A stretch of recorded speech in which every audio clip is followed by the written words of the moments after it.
And welcome back to Jeff Koinange Live here with Super Senator Sakaja, Nairobi County Senate Majority Leader Kipchumba Murkomen from Elgeyo Marakwet.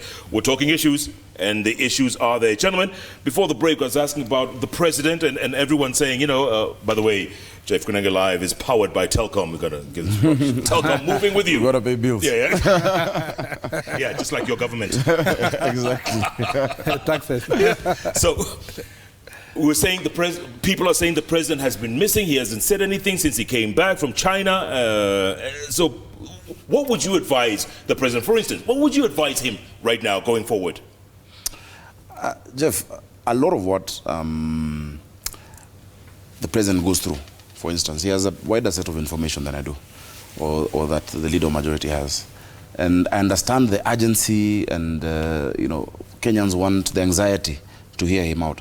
But people should note that when the president comes to speak, it is not to join the lamentation. It is to offer a solution. And that is why he's taking his time and he will speak on it. I think the only thing I'll advise him, is really, of course, he must abide by the law that we have, but to stick to the person he is and who we know him to be. I believe he has the best interest of this country at heart. And he has to make tough decisions.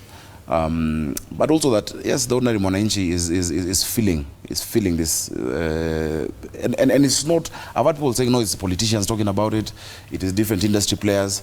I have listened at least to the people who voted for me in Nairobi and who didn't vote for me, the Nairobians. People are feeling the pain.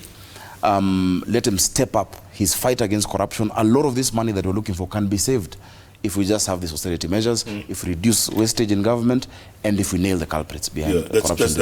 That's a tough call. He needs to step up. I mean, he started the fight. He's launched it. He's driving the fight. He's on it daily, He needs to keep it up. Because you'll find that, look at the Auditor General's reports. How much money over the past few years has the Auditor General been saying that we are losing through corruption, And that is how we'll see a lot of these loopholes and reduce our reliance on foreign borrowing, on local borrowing that hurts the common person. So, Senate Majority Leader, I think it was Bungoma County last week, Bungoma County. The High Court judge ordered that this 16% VAT, it won't work. Stop it. Forget it. The High Court. The government has defied the order. They didn't say forget it. They just said they gave interim orders. Of course, there is a debate among the lawyers and so forth whether it was a faulty kind of order or not. But that's not the point. The point is that government is there to obey law and to obey the court decisions. I have no reason to doubt when the government says that they have not been served with that order, like the cabinet secretary said today, what do you call CAS, the assistant to the cabinet secretary when he was in the Senate today, say that he has not been served with the order. But the government could make it very difficult to be served. I mean, no, not really, not nowadays. It's very easy. It's extremely easy to do so nowadays, and there's no reason why they should make it difficult, because they have many options. They can go to court to appeal. There are many ways of dealing with court orders. The thing I just want to say is that there is no reason why in a government which is founded on rule of law, we should not be able to obey court orders once they have been put before us. But as for the president, I believe that the president will make a decision that is in the best interest of our country, however painful it will be. And, President Uhuru Kenyatta now is not at a point where he will make decisions for political expediency or because he's facing the next elections. I think the language and the message that has been in the public domain is that he's intended in doing things for posterity and for legacy. And that being the case, I believe that when he finally speaks on this matter, which I don't think it can go beyond next week. When he finally speaks on this matter, I believe that the president will make a decision that, even if it's going to be painful for us for a day or two, but in the long run, it's for a greater interest of the country. There are some quarters that are actually saying that the bill hasn't even reached his desk. Usually it takes time to prepare the bill, because what's interesting in the law is that there is no timeline between the day the law leaves Parliament and to the President. And but don't we have a 14-day period until it becomes law? No, after that, you will have 21 days. It will become law automatically if the president doesn't sign it. But between when it is from the speaker to the president, it can even stay for a month. It can stay, for a longer period of time. But which means we can continue being taxed? No, I doubt that be the case, because there is a conversation already taking place between leadership of the parliament and the executive, which means there is a recognition of the fact that once the vellums are prepared and the documents are ready, they have been printed well, they have been cleaned, I don't think it will go beyond next week. It will be on the before the president, and he will have to make a decision. Senator, one more question there before we switch gears. My colleague Francis Gashuri had a program on our sister station the other day, and the topic was, is the country broke? Because of overborrowing. Are we broke? I think, of course, the best person to tell us whether we're broke or not is the person who has the pass, and that is Rotich. But from what we're seeing, there are reasons to be concerned about our levels of borrowing.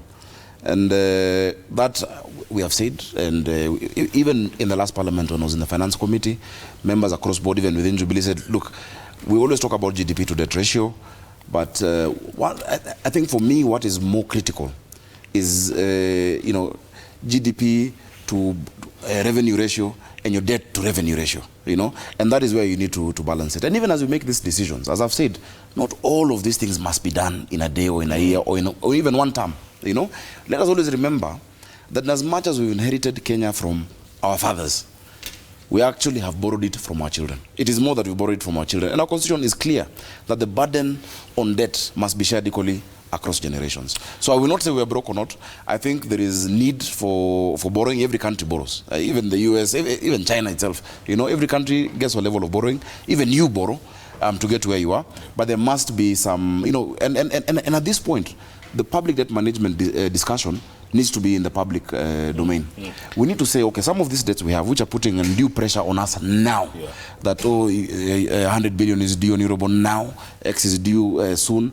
Can we renegotiate even the payment terms in terms of the length, so that we can spread it out a bit more and give us some breathing space? So I think that's a discussion that must be had. But whether we're broke or not is not for me to determine. I can answer that, straight face. We are not broke. That's what you say. We are such a healthy country. Are we overborrowed? We are not even closer to overborrowing. And let's face the facts. The measure of borrowing globally, whether a country is borrowing or not borrowing much, is based on the what is called net present value of debt vis-a-vis the GDP. The acceptable levels of borrowing of that measure is 74%. Kenya at the moment is in 48%. The law, the Public Finance Management Act, says that that percentage was set by the Kenyan Parliament is 50%. We are at 48. The Treasury is working towards bringing it to 44. The other reason why we are not broke is because our economy is growing at an average of 5%. But our debt is 5.1 trillion. There is no problem with if you have even if it was 10 trillion. The question is, what are the concessional provisions of that debt that you have borrowed? What are the repayment schedule? What is the interest? If that is how you measure the health of interest of a country, America are almost at 70%. We are only doing 48%, and we are working to bring it down to 44%.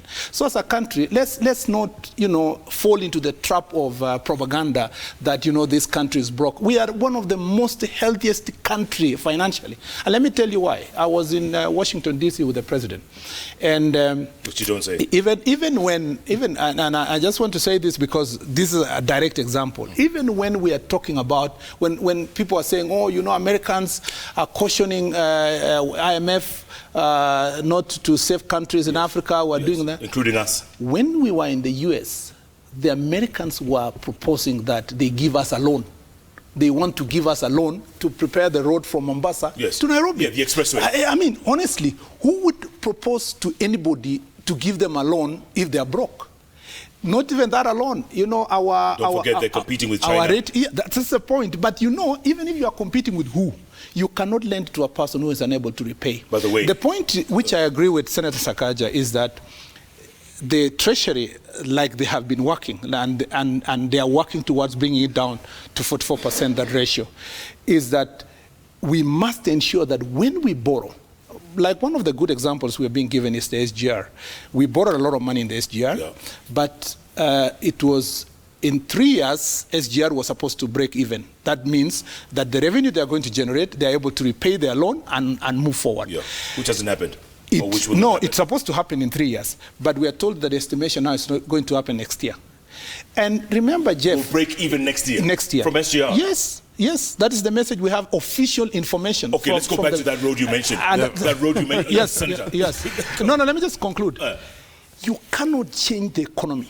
You cannot attract investors. You cannot widen the base. Sakaja is talking about we want to increase the number of VAT in various other sectors. The best way that you are going to make a country to depend on the service to increase investment. Yeah, but what you just said a moment ago, I don't believe you. I don't believe you. No. We're going to break even on SGR next year? But that is the facts that come from the ministry. Jeff, you see, and we have no reasons why we should not believe. Go ahead. Why should not believe? Jeff, and the breaking even I'm talking about is that they will have the capacity to repay the resources that will come from SGR. We will never need to go to the Treasury to get any other tax to pay the SGR. It will pay itself.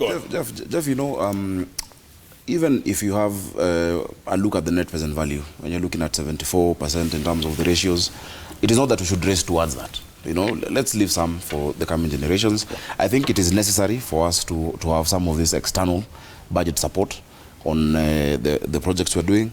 I think our country is not in a terrible place, but I'm saying that we need to actually, objectively, look at how we restructure some of those obligations that we have towards our donors. We must do that. Because you see, what it might do, it may look good on paper, but what happens, Kipchumba, is that then you have unnecessary pressure on your cash flow when you have to pay today or you have to pay tomorrow. You know, and that pressure is what needs to actually be spread out over time. And we must always remember that we are borrowing this from our children. And today a child born already has a debt. So the economy is not, I mean, we're not broke. I mean, we're paying, and the beautiful thing about our country is that Kenya is one of the very few countries in this part of the world where, one, we now borrowed for recurrent expenditure. There's no salary in Kenya that is paid from a debt. And number two, we never had any debt forgiven. We've never had a cancelled debt since independence, you know? But let us restructure some of these things. Let us reduce. And I agree with the president when he said that all these new projects, if you get a compendium of all of the stalled projects in our country today, they're too many. You know, one governor comes in, the other governor had left some projects, he said, oh, no, those I will not do, they're from my opponent's side.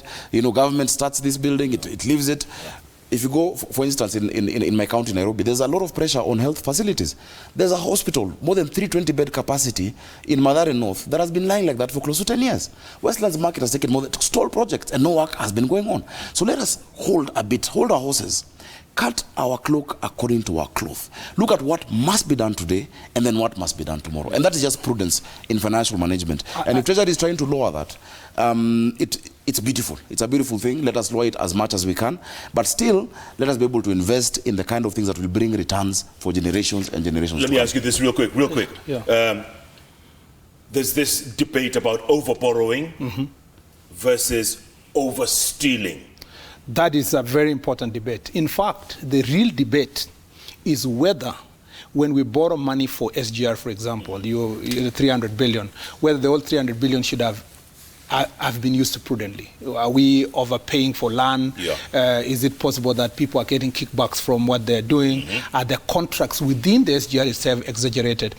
The fear that every Kenyan has is that if you borrow money for a dam for 20 billion, is all the money going to the value of that dam and the benefits that is going to the people in irrigation and water to their houses? When you hear or finally, is the value of what is SGR going to last another 100 years, like the railway that was in place? Because when you talk about intergenerational equity and what you hear Sakaja saying, we are borrowing from our children, the children of our children. If we are borrowing from them, we must also leave to them something that they will be able to know that we are paying debt, but for a railway that is existing. We are paying debt, but water is still being supplied to Nairobi or to our houses. We are paying debt, but electricity is sustainable, so we pay it we must do the projects that we are doing today with an intention of ensuring that in the long run, those children, the children of our children, will come and find the projects. I agree with what my friend Amin Asir the other day was saying, that we must take this fight against corruption to even an extent where, if we can find a collusion between the agencies where we borrow money, or money that we've borrowed from, say, for example, country X, and I don't want to impute improper motive to any country. Just say you've borrowed money from country X through company Y, but that company went through, they are paying kickbacks to 30%, or as some people say, or 10%, whatever. We should be able to say as a country that that is a breach of a very important obligation, and that's World Bank regulations also capture the same. We are not going to repay that debt. So that then, if the value of them... default.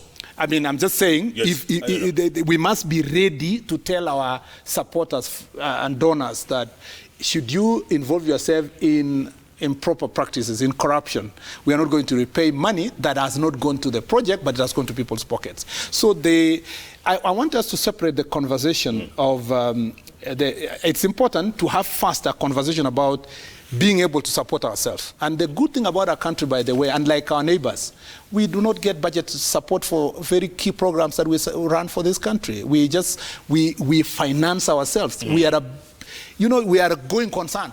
And by the way, I cannot stand here as a leader elected in this country and lie to you that this is a country that's not a going concern, it is broke, or people should panic over what. There is none. In fact, there is no doubt that even when the president went to negotiate the extension of the SGR, the idea, Jeff, and people must know this, if SGR goes to Kisumu and goes to all the way to the border, the amount of business that's going to happen, the amount of investment we are going to attract, we are going to have more companies having base in Kenya to the extent that there will be more payers of taxes so that we can reduce increasing taxes for the few who are paying. Senator, let me ask you this in a different way. Are we over borrowing to finance corruption? There is no such thing as borrowing to finance corruption. There is no meeting where government sits and says we need, we need X amount for corruption. But you see, when I talk about prudence, of course there's no panic. Then there should not be any panic in terms of how economy is. What there should be is prudence and accountability. If you look at a lot of the projects that we're talking about, value for money audits are not done. And that is what must be done so that we can convince these generations that are coming, as Kipchumba is saying, that this was for you. And this is why we have invested in X, in this SGR, in this project, etc. So I don't think we're borrowing to finance corruption. But for instance, if we seal loopholes at KRA and in tax collection, we would not need to borrow as much. They have not met their targets for the last, I don't know how many years, And if we had prudence in how we manage that and create efficiency in how we collect that tax, even incentivize Mwananchi. Because when Mwananchi knows that, yes, I'm paying this tax, but my road is fixed. I'm paying this tax, but there's medicine at Mama Lucy or at Kenyatta National Hospital, then Mwananchi himself becomes part of the tax compliance officer because they know that this is what it is being used for. So my point is, yes, we should not fall for the propaganda and this story, that now we have sunk into a hole and this country will be auctioned next week and all the forwards are about how Zambia's airport is going and that is what's going to happen to Kenya. No. But I will insist, and we must insist, and that is a fight of the moment right now in our country, that corruption is stealing away that future. Even before you talk about implementation of budgets, before you talk about projects, collection of revenue. The other day I saw a story about one of the KRA officers whose salary has been, I think, 150,000 shillings for so many years, and he's worth 650 million shillings. How much money is being found in cash in people's houses? Those are the things that we need to talk about, because that money must come back into the economy. That is money for your child. And you see, once somebody understands that at the very basic level, corruption causes even the death of people in this country. It's cost lives. When you allow people to put up buildings without permits and buildings go down, that is corruption. When someone, for instance, has to bribe a policeman 200 shillings and tomorrow gets late to go back to work, first of all, and his child does not get food, and then he gets fired, what happens to that family? And so that fight against corruption, we can't separate the two. Our economy and the fight against corruption must go hand in hand, right from revenue collection to identification of projects to prioritization of projects. And we have some reports even in the Senate that actually put fingers on certain issues because of the urgency with which certain projects were, being pushed. And we must have that honesty for this country. Both good points, both of you. I'd like to switch gears now and talk about murder most foul. Rongo University student Sharon Etienne, it was horrific, the murder. And of course, the case is ongoing, so there's only so much we can say. But I'd like to get your thoughts, both of you, on this horrific murder. I think it's very painful. It's very sad. It's I saw people, and you saw my tweet. I saw people justifying that she would have had this kind of a boyfriend or this kind of a relationship and so forth.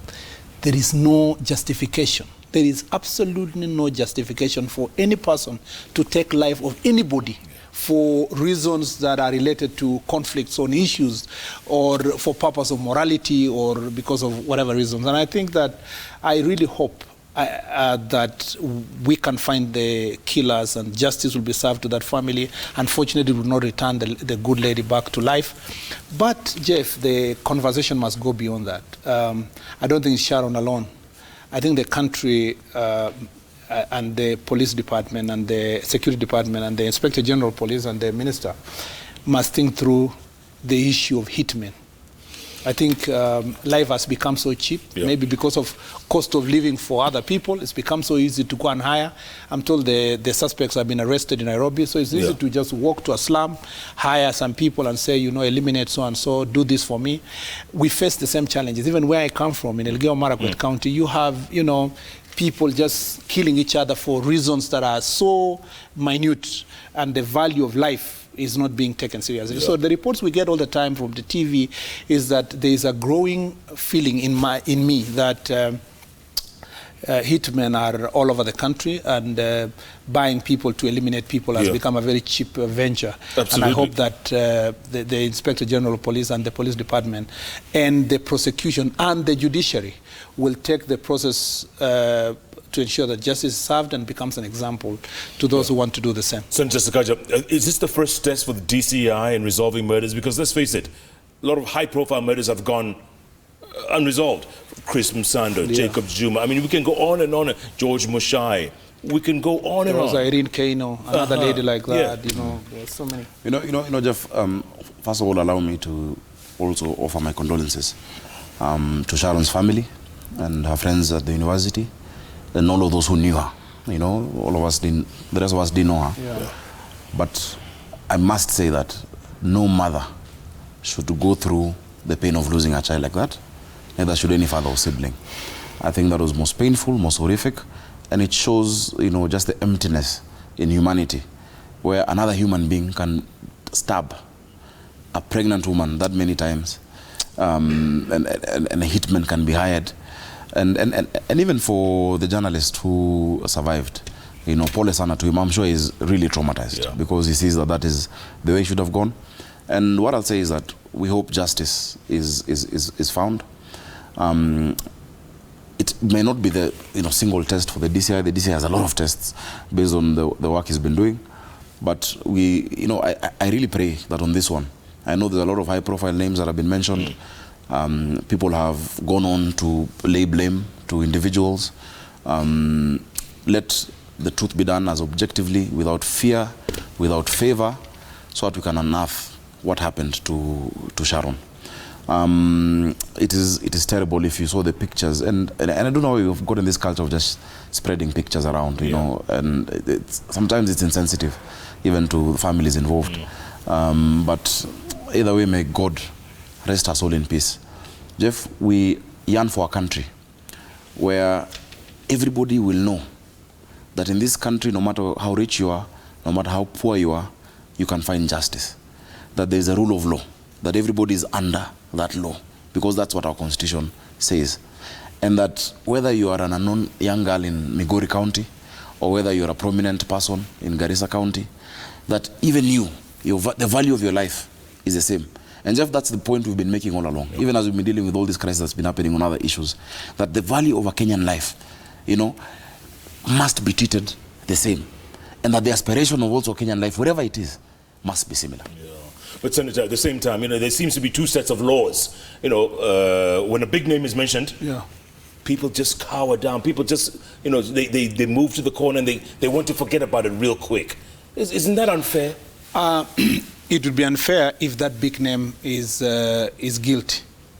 The problem with the presumption of innocence in the Constitution is that even the people who have been arrested, including the PO to the governor and all that, they are presumed by law as innocent until proven guilty. Sure.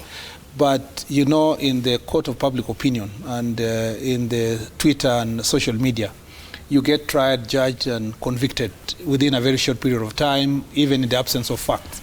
So for me, if we have a proper working criminal justice system where the DPP is truly independent, where the DCI, the investigation department, is truly independent. You see in the United States that the president is being investigated is in office. Correct. And by a police department or for an investigation department, that you would have said, because Congress is budgeting and the state is budgeting for these institutions, they would have had influence.